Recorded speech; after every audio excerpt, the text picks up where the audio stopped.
Hi, welcome back to our channel, and in this video we are going to discuss complex character animation. So just a little bit of recap. In the previous video we have discussed the basics in character animation. And in a basic action, there are 6 main key poses, which are the starting pose, anticipation, action, overshoot, recoil, and settle. So if you're not familiar with any of these, then it might be best to watch that video first before watching this one. So I'll put the link anywhere on screen. You might see something pop up. You might want to click that one, watch that first, and once you're done, you could go back to this video. So, okay, since you're still here, I assume you already know the basics. So let's start. So a complex action still has those 6 main key poses. But you can think of a complex action like it's a combination of basic actions. So for example, a jump shot. So it's a combination of 2 actions, which is first a jump and then a shot. Another example of a complex action is a jumping spinning kick. It is 3 actions combined. You have the jump, the spin, and the kick. More on that later. For now, let's just focus on the jump shot. So jump is one basic action and shot is another. Combine both and you have a jump shot. Since this is a combination of 2 actions, there will be 2 anticipation poses. One anticipation for the jump and one anticipation for the shot. To explain this better, let's use this visual representation for the whole jump and this visual representation for the shot action. And the shot action takes place within the jump action.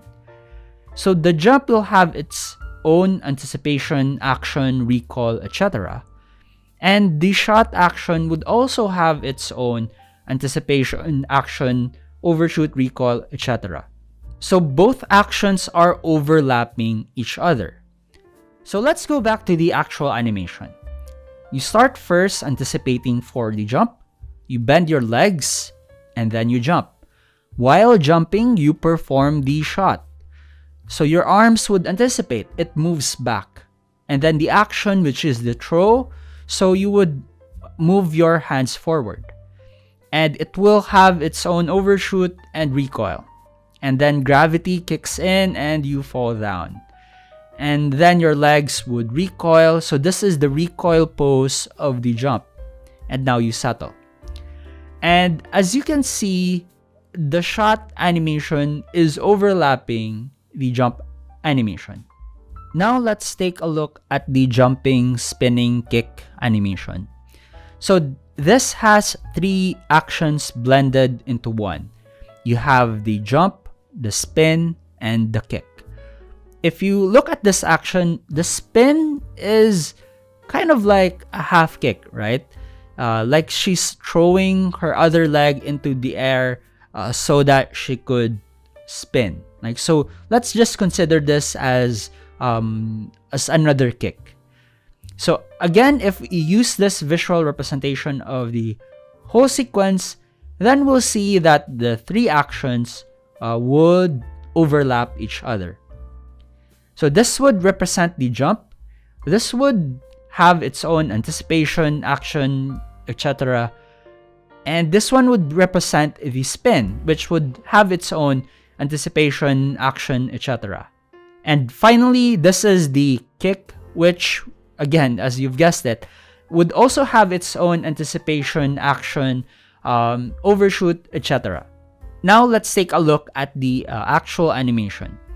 The body moves down to gather as much energy to perform the jump, which is going up. While in the air, she will spin. Again, we can consider the spin as some sort of half kick. And since the spinning leg action is moving forward, we have the anticipation in the opposite direction. And while the spinning movement isn't done yet, we now prepare for the kick. And the kick is in a forward direction, so the anticipation of the kick is the opposite of that. So you see here, the leg is behind and bent. That's the anticipation of the kick. And this is the action pose of the kick. And since there isn't enough resistance, there would be an overshoot pose. And then she goes down because of gravity. And then the landing leg would bend. This is now the recoil pose of the jump. And this is the settle pose of the whole animation. So now we are full circle. And let's join them together and you have this animation. Then let's add a ball to this animation and add a camera shake and effects.